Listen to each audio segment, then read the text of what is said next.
Good evening, this is James.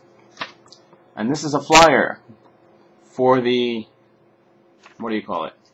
Nikumaki onigiri. Nikumaki yaki onigiri. Baked onigiri or barbecued onigiri wrapped in meat. Pretty sure it's pork. Pretty sure it's not beef. It's the sort of thing that Elvis would have loved if he were still alive. These are very tasty. I was going to show you one, but I ate it already. And they close at midnight, unfortunately. Good stuff. Let's see if you can see the map of where they are. That there's Sonomama Azuma. Is that his name again? Do I have that right?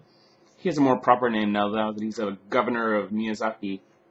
But apparently this is something that comes from Miyazaki Prefecture, so they can put his face all over it. This here,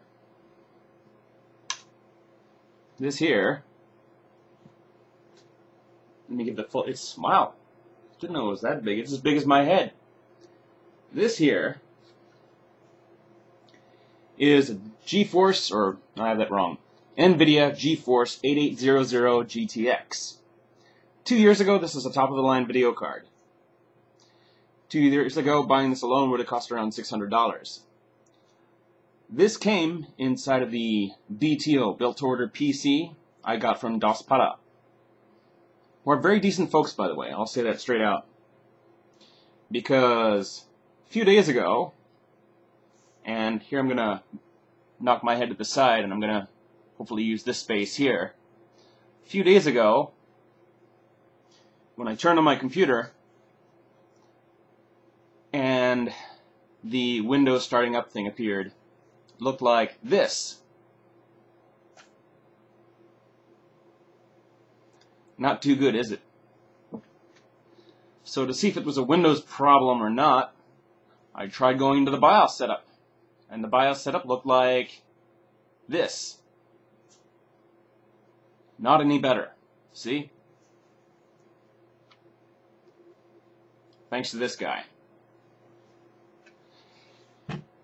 After much Googling around, I came across similar photographs of a similar screen with similar problems, of the display broken up by all these little horizontal lines.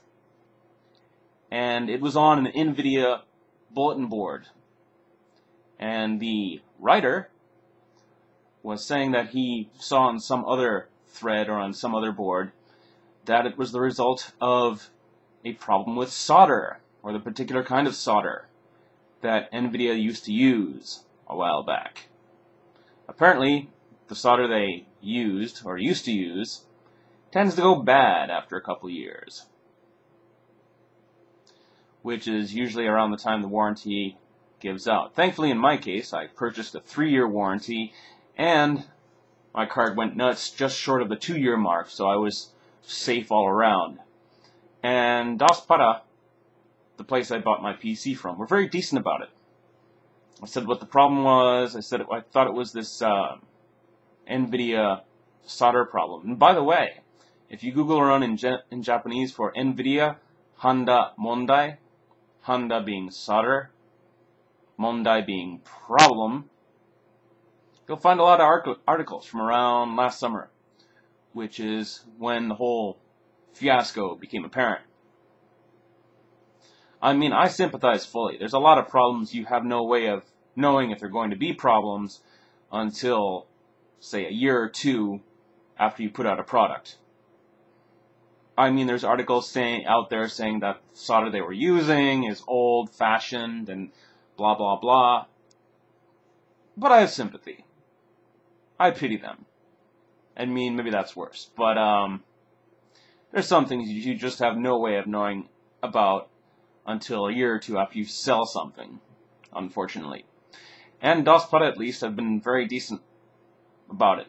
You know, I was able to dig up all my old paperwork from when I bought the PC, prove that I have a good warranty, prove that I paid for the 3-year extension, and they're going to send me a new video card, what is it now, 250 GTS, do I have that right? Which is a more recent card. A little bit faster than this